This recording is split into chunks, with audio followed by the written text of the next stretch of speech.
Bandeko, bonjour et bienvenue sur ma chaîne, j'espère que vous allez bien. On se retrouve aujourd'hui pour une nouvelle vidéo MVCDLM aka Ma vie c'est de la merde.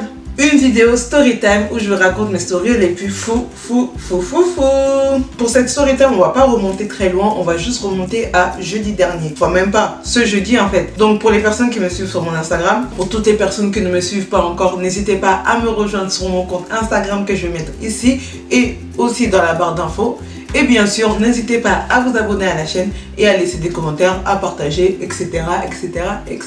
Je reviens à l'histoire. Cette story se passe ce jeudi en fait, parce que toute la semaine dernière, j'étais à Montpellier avec mes amis. Je ne vais pas trop vous parler de Montpellier parce qu'il n'y a pas grand chose à dire. En bref, les vacances étaient super sympas, mais c'est une destination qu'on va refaire en dehors du Covid, parce que je sais pas pour vous, je sais pas pour toutes les personnes qui sont parties en vacances, que ce soit à l'étranger ou en France, partir en vacances avec le Covid, c'est pas une vie. On peut vraiment rien faire, tous les bars sont fermés, les boîtes sont inexistantes. Du coup, à part faire des visites touristiques, historiques ou des visites culinaires, la visite du soir, les visites nocturnes, ça n'existe plus trop. En soi, c'était bien, mais c'est un peu décevant. Du coup, on s'est dit qu'on allait refaire Montpellier en fait en dehors du Covid, si le Covid finit un jour. Donc voilà. Mais en soi c'était bien. Mais c'est pas le sujet de cette histoire. Le sujet de cette histoire, c'est comment je me suis perdue. Oui, parce que je me suis perdue avec Logan. Pour les personnes qui ne savent pas encore, Logan c'est ma voiture. Sachant que de l'Île-de-France à Montpellier, c'est environ 7 heures, 6 heures de route. Ça, c'était à l'aller. Le plus dur, en fait, c'était plus le retour. Mais c'était trop n'importe quoi. Quand je vous dis du grand n'importe quoi. Pour commencer, j'ai un problème avec mon téléphone. En fait, j'ai un gros problème avec mon téléphone. Vous savez, quand votre téléphone ne veut plus charger, c'est le cas avec mon téléphone. Mon téléphone ne charge plus, sauf si je dois faire des techniques pour le mettre en équilibre ou que mon chargeur soit bien appuyé et tout. Donc voilà, c'est toute une galère pour charger mon téléphone. Pourquoi je me rachète pas un téléphone maintenant? Parce que je me dis bon, il fonctionne encore, je vais essayer d'attendre au moins jusqu'à décembre, janvier pour me prendre un nouveau téléphone. Donc pour l'instant je le garde, j'utilise encore, mais voilà, mon téléphone il a un problème au niveau du chargement. Pour commencer, il faut d'abord retenir ça, que mon téléphone, il a un problème de chargement. Pour le retour, j'ai proposé de déposer une de mes amies à Rodez, parce qu'en fait, c'était sur mon chemin pour rentrer et c'était genre 2 heures de route de Montpellier. Du coup, je lui ai proposé qu'au retour, au lieu qu'elle prenne un covoiturage, que je la dépose chez elle à Rodez. On a pris la route vers 9 h et tout, pour économiser justement de la batterie sur mon téléphone qui avait chargé toute la nuit. J'ai pas utilisé mon téléphone, j'ai utilisé le GPS de ma copine. Au bout de 2 heures, je suis arrivée chez elle et je l'ai déposée. Alors, le premier souci qui va arriver, c'est que au cours des vacances en fait de Montpellier, j'avais grave des soucis d'argent parce que voilà, j'ai dû réparer ma voiture, faire plein de trucs sur ma voiture. Du coup, j'avais grave des soucis d'argent et j'avais atteint en fait mon plafond avec ma carte bleue. Du coup, je pouvais plus payer en carte bleue, je ne pouvais que payer en espèces. Du coup, j'arrive à une station d'essence, il n'y avait pas de guichet à l'extérieur pour payer en espèces, il fallait rentrer dans le centre commercial et le centre commercial transformer en fait en espèce une sorte de ticket avec un code barre que on pouvait rentrer au niveau de la station et avec ça on pouvait genre prendre son essence. Alors moi je pense que je lui ai donné un truc 60 balles ou 70 balles, un truc comme ça pour mettre l'essence, pour faire mon plein.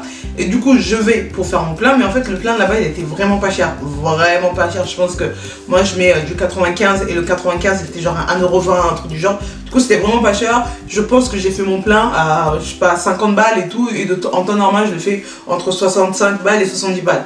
Du coup voilà, il me restait encore de l'argent. Je me suis dit c'est cool, j'ai encore de la monnaie et tout, et je vais pouvoir reprendre mon argent et comme ça va me servir pour remettre de l'essence un peu plus tard quand je serai un peu plus haut. C'est pas je retourne dans le centre commercial, ils me disent mais en fait non, ils remboursent pas, et en plus de ça le ticket qu'ils m'ont donné ça fonctionne que à leur boutique. Ça ne fonctionne pas dans les autres boutiques en fait. Et genre je crois qu'il me restait genre 15 balles, un truc comme ça. Je me suis dit moi je suis en train de perdre 15 balles parce que là j'ai fait mon plein. Qu'est-ce que je vais faire en fait? Ça commence déjà à me saouler, je me dis bon ça commence bien, mais bon je peux rien faire. D'après leur politique, ils peuvent pas rembourser. Donc voilà, je prends la route. Mais en fait, au milieu de la route, je me dis, mais en fait, je suis trop bête parce que dans mon coffre, j'ai des bidons. J'ai des bidons vides où je peux mettre de l'essence à l'intérieur. Du coup, je pense que j'avais fait quoi, 20 minutes de route. Après, je me dis, mais merde, j'ai des bidons vides et tout. Au lieu de garder mon ticket qui me sert à rien là, j'ai perdu 15 €, je dois aller remplir mes bidons et rentabiliser en fait l'argent qu'il y avait sur mon ticket en fait. En sachant que sur mon trajet, je viens de perdre 40 minutes pour faire l'aller-retour. Comme je vous ai dit que j'avais des soucis d'argent et que je pouvais pas payer en carte et tout, j'ai pris la route sans péage. Du coup, la route sans péage, j'en avais pour 7-8 heures de route, un truc du genre. et j'étais censée arriver à Paris pour 19 h, sachant que j'étais partie de chez ma pote, il était genre 11 h midi. Donc voilà, je prends la route, tout se passe bien, j'utilise le GPS de mon téléphone maintenant, puisque maintenant bon, ma pote elle n'est pas là. Dans ma voiture j'ai une sorte de technique pour que mon chargeur puisse charger mon téléphone qui est très compliqué à charger. Je fais la route et tout, voilà, tout se passe bien, je m'enjaille avec ma musique et tout, nanana. Et il arrive, je crois qu'il devait être 15 h, je vois mon téléphone il coupe. Genre il coupe sec en fait. En fait pendant tout le trajet, mon téléphone il avait pas du tout chargé. Il voulait pas s'allumer. Surtout que ce téléphone là quand il s'éteint c'est un peu relou pour l'allumer parce que voilà. Quand il est déjà allumé pour le charger ça va, faut juste voilà, bien le caler et trucs comme ça, mais pour quand il est vraiment mort, quand il est vraiment déchargé, ça devient une grosse galère. Je peux attendre genre 1 heure avant que genre l'électricité pour les premières barres, pour que j'ai genre 3% et comme ça, soit vraiment pris en compte. Donc voilà, j'étais en grosse panique parce que je me suis arrêtée dans une sorte de village et tout, et je savais pas du tout où il fallait que j'aille. Comme je vous l'ai dit, à partir de 15 h, sachant que quand il était 15 h, il me restait genre 4 heures ou 3 heures de route pour pouvoir rentrer chez moi. À partir de 15 h, mon téléphone il coupe et j'étais dans une sorte de village. En fait, je venais tout juste de rentrer dans un village. Je crois que je venais d'éviter un péage et du coup, je venais tout juste de rentrer dans un village et j'étais complètement perdue. J'étais vraiment prise de panique parce que je me suis dit comment je vais faire. Mais comment je vais faire pour rentrer chez moi? Je vais pas vous mentir, j'ai commencé à pleurer. Pendant 1 heure, en fait, j'ai commencé à pleurer. Je me suis dit mais comment je vais faire? J'avais allumé ma voiture, j'essayais de tenir mon téléphone pour qu'il charge et tout, mais il chargeait pas. Je savais même pas quoi faire, je savais pas où j'étais. Si au moins je trouvais, je sais pas, un McDo, un truc, un fast-food comme ça, j'aurais pu essayer de charger mon téléphone parce que là c'était via le câble de ma voiture. Parfois avec à la maison avec le chargeur et tout, ça charge plus vite que le câble de la voiture. Mais là, je savais pas du tout où j'étais. Du coup, je savais pas où m'orienter. J'étais complètement perdue. J'ai pleuré pendant 1 heure. J'étais prise de panique pendant 1 heure. J'arrivais plus à réfléchir. Après avoir bien pleuré, bien versé les larmes, bien évacué tout le stress et tout, je me suis reprise en main et je me suis dit bon, Jennifer, c'est pas en pleurant que tu vas aller quelque part. C'est pas en pleurant que la solution va tomber du ciel. C'est pas comme ça que fonctionne la vie. Faut que tu te bouges. Du coup, au bout d'1 heure, j'ai décidé de faire du stop. En fait, mon but, c'était de faire du stop et de demander à une personne de pouvoir utiliser son Waze et écrire en fait tout mon chemin, tout mon parcours sur un papier, sur mon bloc-notes. En fait. Bien sûr, comme d'habitude, personne ne s'arrête au stop. J'ai fait du stop, je crois, pendant environ 45 minutes. Personne s'est arrêté et tout. Franchement, ça me faisait chier quoi, parce que j'étais juste à côté de ma voiture. Ça se voyait qu'en fait, j'avais un souci avec ma voiture parce que j'étais à côté de ma voiture. J'aurais été seule avec un sac à dos ou seule, voilà, j'aurais pu comprendre qu'il pouvait voilà, avoir un... Enfin, ne pas pouvoir me prendre, mais là j'étais à côté de ma voiture. Ça se voyait que j'avais un souci avec ma voiture. Mais bon, comme l'humanité n'est pas souvent très gentille, ils n'ont pas voulu s'arrêter. Du coup, pendant 45 minutes, je faisais du stop, sachant qu'en fait j'étais à l'entrée d'une ville en fait. Genre il y avait un sort de rond-point et après moi j'étais juste après le rond-point. Genre je m'étais arrêtée en warning juste après le bon rond-point.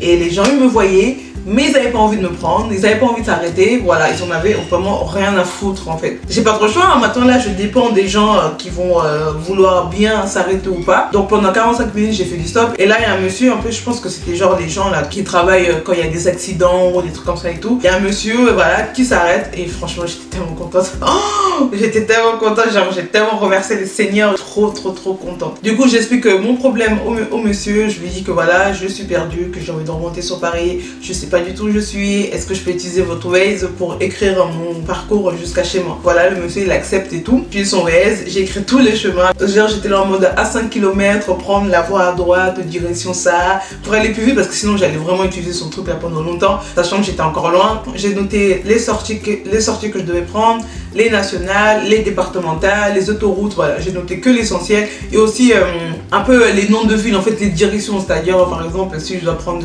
je sais pas moi, l'autoroute A86, prendre genre bien la direction qui va aller genre vers, je sais pas, vers Cergy ou des trucs comme ça, au lieu de prendre la direction inverse. J'ai marqué ça, mais bon, vous saurez par la suite que voilà, ça m'a pas trop aidé quoi.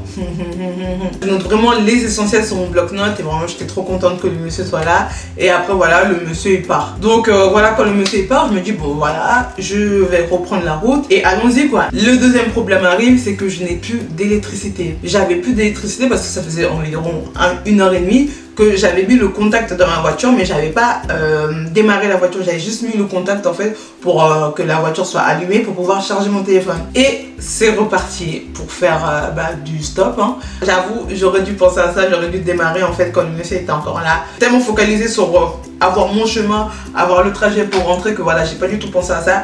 Mais ouais, quand il est parti, j'ai redémarré la voiture et la voiture ne voulait plus du tout démarrer. Je n'avais plus d'électricité. Du coup, j'ai dû encore refaire du stop. J'ai attendu, je crois, encore 30 minutes, 40 minutes avant qu'une autre voiture veuille bien s'arrêter et me remettre un coup de jus. Voilà.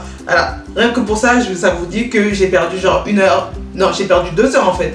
J'ai perdu 2 heures, déjà 1 heure pour pleurer et 1 heure on va dire pour chercher un moyen de rentrer chez moi en cherchant le Waze et remettre l'électricité. Du coup voilà, j'ai perdu 2 heures sur mon trajet. Je vous cache pas que j'étais déjà en mode grave dépité. Je me suis dit je vais jamais arriver chez moi. Du coup voilà, grâce à 2 gentils messieurs, j'ai pu remettre l'électricité dans la voiture et reprendre la route puisque j'avais le trajet en main dans un bloc-notes. Pour la première fois de ma vie, enfin je crois que c'est la deuxième fois parce que la première fois c'était quand je passais le permis en fait. Là j'ai vraiment regardé les routes. J'ai jamais autant regardé les routes, les panneaux. J'ai jamais fait autant attention à tout ce qui m'entourait. J'étais au quai-vive. Je regardais tout parce que je voulais pas me perdre. Mais je me suis quand même perdu. Hein. Donc voilà mon fameux bloc-notes. Déjà je remercie mon cerveau parce que j'ai toujours un bloc-notes et un stylo dans mon sac. Parce que je me dis au cas où si je rencontre une star et tout, voilà, je pourrais avoir un autographe. Donc voilà mon fameux bloc-notes où j'avais tout noté dessus et je me suis quand même perdue. En fait à un moment je devais tomber sur la nationale 79 direction Mâcon. Mais ça, je suis jamais tombée dessus. Genre, j'ai jamais pris cette nationale. En tout cas, moi, je me souviens pas de l'avoir prise. Du coup, j'ai jamais pris cette nationale. Et à un moment, je roule. Et je me suis dit, bon, au bout d'un moment, il faut bien que je tombe sur cette nationale parce que c'est le chemin. Si je tombe pas sur cette nationale, c'est-à-dire que je me suis perdue. Du coup, à un moment, je roule et je vois Mâcon. Du coup, moi, je suivais que Mâcon. Je prenais tous les chemins qui suivent à Mâcon, en fait. Mais en fait, c'était pas le bon chemin. Ça me ramenait en arrière. Parce que je sais pas comment ça se fait. Je suis pas tombée sur la nationale 79, mais je suis tombée sur la nationale d'après. C'était la nationale 7, direction Moulins. À un moment, j'arrive à une intersection et il y a la direction nationale 79 en direction de Mâcon et il y a la nationale 7 en direction de Moulins.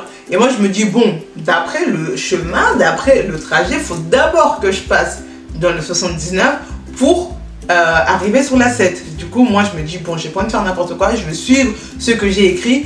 Et donc, j'ai pris la 79. Mais au bout de 30 minutes, je me rends compte qu'en fait, genre, je retourne en arrière parce que je commençais à revoir des panneaux de direction que j'avais déjà vu quand je suivais la direction Mâcon. Du coup, genre, au bout de 30 minutes, je m'étais perdue. En fait, j'avais fait un retour en arrière. J'ai perdu encore 1 heure de mon trajet parce que 30 minutes pour retourner en arrière, puis 30 minutes pour revenir sur le bon chemin.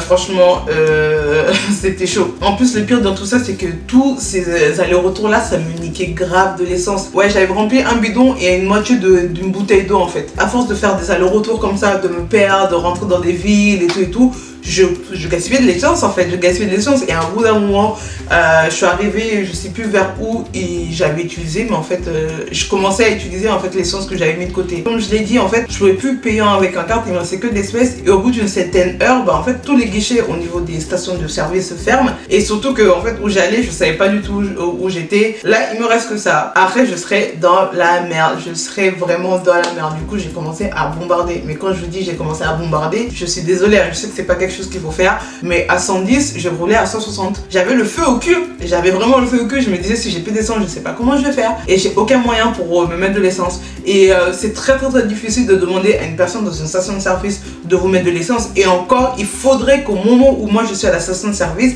il y ait une personne qui mette son essence. C'était vraiment trop n'importe quoi. Mon téléphone s'est rallumé, il était genre 20h. C'est-à-dire de 15h jusqu'à 20h, mon téléphone il voulait pas s'allumer. Et sachant qu'en plus que c'est rallumé, il avait genre quoi, 5%. Il avait même pas de 10%, genre 15% et tout. Non, le téléphone il avait genre juste 5% de batterie en fait. Et là, j'ai rallumé le GPS, mais j'ai quand même gardé mon bloc-notes au cas où mon téléphone s'éteint. Après, je pense que comme il restait 1 heure de route, j'avais plus du tout d'essence. Du coup, pendant genre 1 heure, je roulais en réserve. Mais franchement, c'était trop n'importe quoi. Mais grâce au Seigneur, grâce à qui vous voulez, grâce à l'univers, grâce à, oh là là, grâce à la personne qui m'aime dans ce monde, bah, je suis arrivée chez moi, j'ai fini par arriver chez moi et il était genre 23h. C'est-à-dire que j'ai quitté Montpellier à 8h, je suis arrivée chez moi à 23h. En comptant l'heure où j'ai déposé ma pote chez elle, au total j'en avais pour 8 heures de route. Et là, je suis arrivée chez moi à 23h. Je ne vais pas vous mentir que j'étais hyper KO, sachant que le lendemain en plus je retravaillais direct, mais c'était trop l'aventure pour moi, c'était beaucoup trop. Donc voilà, on arrive à la fin de cette vidéo, j'espère qu'elle vous a plu. N'hésitez pas à me raconter vos mésaventures avec votre voiture, vos transports, des moments où vous êtes perdu. Mais quand je vous dis perdu, s'il fallait donner une morale à cette histoire, ayez toujours un bloc-notes et un stylo avec vous. Ça peut toujours, mais vraiment toujours servir en toutes les occasions, ça peut servir. Ça aide, en fait ce truc de merde là et le stylo, ça aide de ouf. Donc n'hésitez pas à toujours avoir un bloc-notes et un stylo dans votre sac, ça peut toujours servir. Et surtout, essayez d'avoir un bon téléphone. Moi je pense que maintenant, si je fais encore un long trajet avec mon téléphone là, j'aurai toujours une version écrite en fait de mon trajet, parce que je veux plus revivre ça, genre ça c'est mort, c'est une fois pas deux, donc je pense que j'aurai toujours une version écrite de mon trajet. Mais la morale de cette histoire est toujours un bloc-notes, un stylo, en tout cas de quoi écrire dans votre sac, ça peut toujours vous servir. Donc voilà, c'est la fin de cette vidéo, j'espère vraiment qu'elle vous a plu. Comme vous l'avez remarqué, les MVCDLM en vacances ça m'arrive tout le temps, mais presque tout le temps, donc n'hésitez pas à aller voir mes autres vidéos MVCDLM que vous pouvez trouver sur ma chaîne YouTube. Franchement, n'hésitez pas à partager et à liker. Et on se retrouve à très bientôt pour une toute nouvelle vidéo. Bye.